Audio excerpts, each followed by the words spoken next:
Gaza city പിടിച്ചെടുക്കാനുള്ള നീക്കങ്ങൾ Israel ശക്തമാക്കുകയാണ്. ഗസയിൽ അതിരൂക്ഷമായ ആക്രമണങ്ങൾ ഇസ്രായേൽ നടത്തിക്കൊണ്ടിരിക്കുന്നു. പക്ഷേ അതിനിടയിലാണ് ഇസ്രായേലിന് വലിയ തിരിച്ചടി നൽകിക്കൊണ്ട് സ്വതന്ത്ര ഫലസ്തീൻ രാഷ്ട്രത്തെ അംഗീകരിച്ചുകൊണ്ട് കൂടുതൽ രാജ്യങ്ങൾ രംഗത്തെത്തുന്നത്. യൂറോപ്യൻ രാജ്യങ്ങൾക്ക് പുറമെ കാനഡയും ഓസ്ട്രേലിയയും സ്വതന്ത്ര ഫലസ്തീൻ രാഷ്ട്രത്തെ അംഗീകരിച്ചു കഴിഞ്ഞിരിക്കുന്നു. ഇസ്രായേലിന്റെ എതിർപ്പ് വരെ മറികടന്നുകൊണ്ടാണ് അല്ലെങ്കിൽ പരിഗണിക്കാതെയാണ് ബ്രിട്ടനും ഇപ്പോൾ സ്വതന്ത്ര ഫലസ്തീൻ രാഷ്ട്രത്തെ അംഗീകരിച്ചിട്ടുള്ളത് എന്നതാണ് ശ്രദ്ധേയം. അതിലിപ്പോൾ ബ്രിട്ടൻ പ്രധാനമന്ത്രി പറഞ്ഞിട്ടുള്ളത് ദ്വിരാഷ്ട്ര പരിഹാരമാണ് ഗസയിലെ ജനങ്ങൾക്കുള്ള അവർ ഉന്നയിക്കുന്ന അവരുടെ ആവശ്യങ്ങൾക്കുള്ള ഏക പരിഹാരം എന്നാണ് ബ്രിട്ടീഷ് പ്രധാനമന്ത്രിയും സൂചിപ്പിച്ചിട്ടുള്ളത്. നമ്മൾ ശ്രദ്ധിക്കേണ്ടത് UN ജനറൽ അസംബ്ലിക്ക് മുന്നോടിയായിട്ടാണ് ഈ രീതിയിലുള്ള സമ്മർദ്ദം ഇസ്രായേലിന് മേൽ ശക്തമാകുന്നത് എന്നാണ്. പക്ഷേ നിലപാടിൽ നിന്ന് നെതന്യാഹു ഒരർത്ഥത്തിലും പിന്നോട്ട് പോയിട്ടില്ല. ഇപ്പോഴും രൂക്ഷമായ ആക്രമണങ്ങൾ നടക്കുന്നു. ദിവസേന നിരവധി പേർ ഗസയിൽ കൊല്ലപ്പെടുകയും ചെയ്യുന്നുണ്ട്. അമേരിക്കയിൽ നിന്ന് തിരിച്ചെത്തിയ ശേഷം നെതന്യാഹു പറഞ്ഞിട്ടുള്ളത് സ്വതന്ത്ര ഫലസ്തീൻ രാഷ്ട്രം എന്നുള്ളത് യാഥാർത്ഥ്യമാകാനേ പോകുന്നില്ല, ഗസ പൂർണ്ണമായും പിടിച്ചെടുക്കും എന്നാണ് നെതന്യാഹു പറയുന്നത്. അജിംസ്, ആക്ച്വലി ഇങ്ങനെ ഒരുപാട് രാജ്യങ്ങൾ ഈ സ്വതന്ത്ര ഫലസ്തീൻ രാഷ്ട്രത്തെ അംഗീകരിച്ചതുകൊണ്ട് എന്തെങ്കിലും ഗുണമുണ്ടോ? ഇന്ന് ലോകരാജ്യങ്ങൾ ഇപ്പോൾ UN അംഗരാജ്യങ്ങളിൽ 70% രാജ്യങ്ങളും ഈ സ്വതന്ത്ര ഫലസ്തീൻ എന്ന രാജ്യത്തെ അംഗീകരിക്കുന്നതാണ്. ഈ ദ്വിരാഷ്ട്ര സിദ്ധാന്തത്തെ അംഗീകരിക്കുന്നതാണ്. സ്വതന്ത്ര ഫലസ്തീൻ അംഗീകരിക്കുന്ന രാജ്യങ്ങളാണ് കൂടുതൽ. ഈ ഇസ്രായേൽ രൂപീകരിച്ച ആ സമയത്ത് 1948 ആ സമയത്തൊക്കെ ഫലസ്തീൻ അംഗീകരിക്കുന്ന രാജ്യങ്ങളുടെ എണ്ണം വളരെ കുറവായിരുന്നു. അതായത് 50കളുടെ തുടക്കത്തിലൊക്കെ 60-70 രാജ്യങ്ങൾ മാത്രമാണ് ഇന്ത്യ ഉൾപ്പെടെ ഫലസ്തീൻ അംഗീകരിച്ചിട്ടുണ്ടായിരുന്നുള്ളൂ. ഇന്ന് അതിൻ്റെ എണ്ണം വർദ്ധിക്കുന്നത് യഥാർത്ഥത്തിൽ 1987 ഒന്നാം ഇൻതിഫാദയ്ക്ക് ശേഷമാണ്. 87 ശേഷം 90കളിൽ 21ാം നൂറ്റാണ്ട് ആദ്യ ദശകത്തിൽ ഈ ഫലസ്തീൻ അംഗീകരിക്കുന്ന രാജ്യങ്ങളുടെ എണ്ണം വളരെയധികം വർദ്ധിക്കുകയാണ് ചെയ്തത്. അതിൻ്റെ ഏറ്റവും അവസാനം അതിലേക്ക് UK വരുന്നു എന്നുള്ളത് ഒരു ചരിത്രത്തിൻ്റെ കാവ്യനീതിയാണ്. അതിൻ്റെ കാരണം എന്താണെന്ന് വെച്ചാൽ ഈ ഇസ്രായേൽ എന്ന് പറയുന്ന രാജ്യം ഉണ്ടാവാനിടയായ ബാൽഫർ പ്രഖ്യാപനം നടത്തുന്നവരാണ് അത് UK ആണ്. അതായത് 20ാം നൂറ്റാണ്ട് തുടക്കത്തിൽ ഈ സിയോണിസ്റ്റ് മൂവ്മെൻറ്റ് ജൂതന്മാർക്ക് സ്വന്തമായ ഒരു രാജ്യം വേണം എന്നാവശ്യം, അതായത് യൂറോപ്പിലെ പല രാജ്യങ്ങളിലും സോവിയറ്റ് യൂണിയനിലും അതുപോലെ ജർമ്മനിലും ഉൾപ്പെടെ യഹൂദന്മാർ പീഡിപ്പിക്കപ്പെടുന്ന സമയത്ത് യഹൂദന്മാർക്ക് സ്വന്തമായ രാജ്യം വേണമെന്ന ആവശ്യം ഉയരുകയും അപ്പോൾ സിയോണിസ്റ്റ് കൺവെൻഷനുകളിലെല്ലാം പല സ്ഥലങ്ങളുടെയും പ്രപ്പോസൽ വരും. അന്ന് സാമ്രാജ്യത്വം അവസാനിക്കാത്ത സമയമാണ്. അന്നത്തെ ബ്രിട്ടൻ എന്താണ്, സൂര്യൻ അസ്തമിക്കാത്ത സമയം. അവർക്ക് ലോകത്ത് എവിടെ വേണമെങ്കിലും ജൂതന്മാർക്ക് വേണ്ടി സ്റ്റേറ്റ് ഉണ്ടാക്കി കൊടുക്കാം, കാരണം ഇവരുടെ കയ്യിലാണ് രാജ്യങ്ങൾ മുഴുവനുള്ളത്. അപ്പോൾ അന്ന് വരുന്ന ഒരു പ്രധാനപ്പെട്ട പ്രപ്പോസൽ, ഏറ്റവും കൂടുതൽ വന്ന പ്രപ്പോസൽ ഉഗാണ്ടൻ പ്രപ്പോസൽ എന്ന് പറയുന്ന പ്രപ്പോസലാണ്.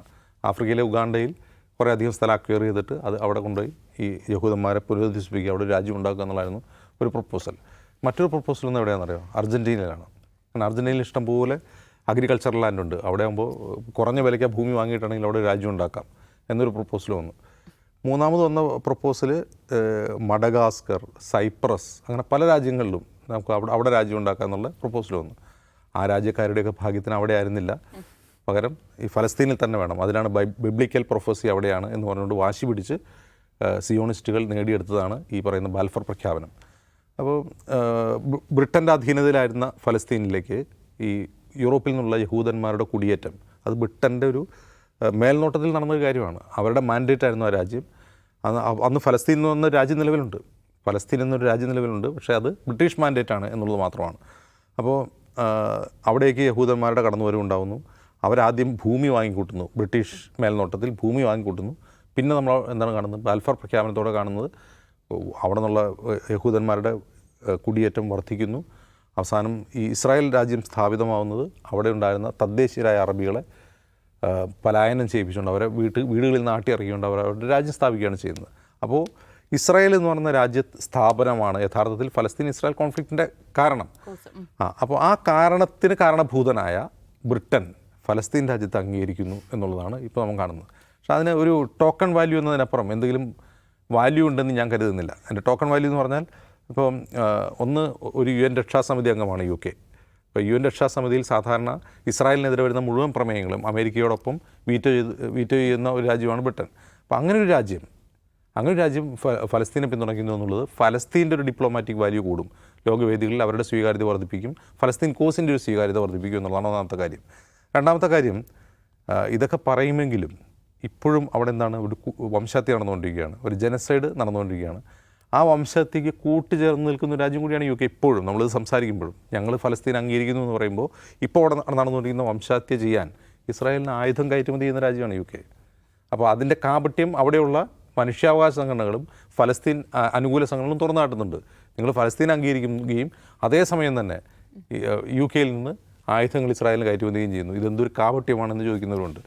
അപ്പോൾ ആ കാപട്യം നിലനിൽക്കെ തന്നെ ഈ യു കെയുടെ ഈ നിലപാട് മാറ്റും. ഇപ്പോൾ ഓൾറെഡി ഈ 2024-25 10-12 രാജ്യങ്ങൾ ഫലസ്തീൻ അംഗീകരിച്ചിട്ടുണ്ട്. യൂറോപ്യൻ രാജ്യങ്ങൾ തന്നെ അംഗീകരിച്ചിട്ടുണ്ട്. ഇപ്പോൾ സ്പെയിൻ, ഇപ്പോൾ ഫ്രാൻസ് അംഗീകരിക്കാൻ പോകുന്നു. സെപ്റ്റംബറിൽ തന്നെ അംഗീകരിക്കുന്നു പറയുന്നു. അങ്ങനെ നിരവധി രാജ്യങ്ങൾ ഫലസ്തീൻ രാജ്യത്ത് അംഗീകരിച്ചിട്ടുണ്ട്. അതിൻ്റെ ഒരു അവസാന കണ്ണിയിൽ യു കെ വന്നു എന്നേ ഉള്ളൂ. പക്ഷേ യു കെയുടെ ആ പ്രഖ്യാപനം ആത്മാർത്ഥതയോടുള്ളതാണെങ്കിൽ അവരാദ്യം ചെയ്യേണ്ടത് ഇസ്രായേലിനുള്ള ആയുധ വിതരണം നിർത്തുക എന്നുള്ളതാണ്.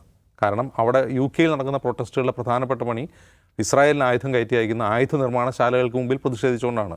അത്തരം പ്രതിഷേധിക്കുന്ന സംഘടനകളെ ഡയറക്റ്റ് ആക്ഷൻ സംഘടനകളെ തീവ്രവാദികളായിട്ട് പ്രഖ്യാപിച്ചുകൊണ്ട് ഒരു നിയമനിർമ്മാണം നടന്നിരുന്നു അടുത്തിടയ്ക്ക് യു കെയിൽ. അപ്പോൾ അതിൻ്റെ ഭാഗമായിട്ടാണ് മുമ്പ് ഒരു റാപ്പർമാർക്കെതിരെ കേസൊക്കെ വന്നതും അതിൻ്റെ ഭാഗമായിട്ടാണ്. അപ്പോൾ ആ പ്രഖ്യാപനത്തിന് ആത്മാർത്ഥമാണെങ്കിൽ അവർ ആദ്യം ചെയ്യേണ്ടത് ഈ വംശഹത്യയിൽ അവരുടെ കയ്യിൽ പുരണ്ട ചോര അവർ കഴുകിക്കളയുകയാണ് ആയുധ കയറ്റുമതി നിർത്തിക്കൊണ്ട്.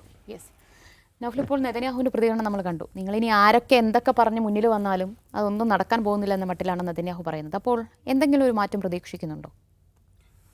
നമ്മൾക്ക് പ്രതീക്ഷിക്കാൻ കഴിയില്ല, പക്ഷേ നമുക്ക് പ്രതീക്ഷിക്കാം.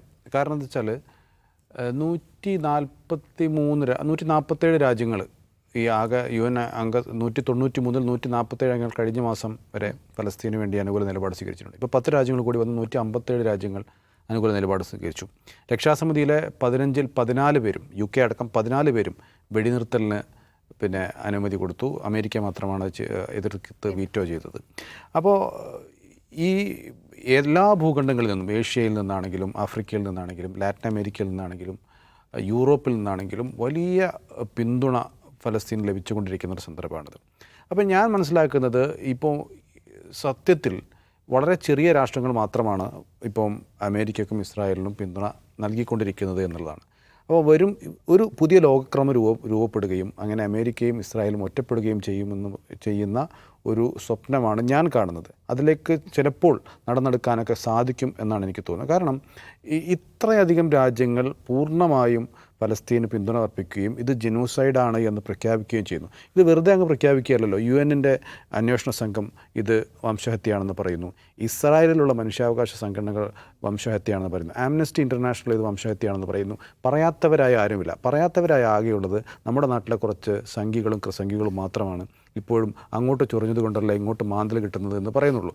അപ്പോൾ ഈ ലോകത്തുള്ള രാജ്യങ്ങൾ മുഴുവൻ അത്തരത്തിൽ മുന്നോട്ട് പോകുമ്പം എനിക്ക് തോന്നുന്നു അമേരിക്കയും ഇസ്രായേലും ഒറ്റപ്പെട്ടു പോകാനുള്ള സാധ്യതയാണ്.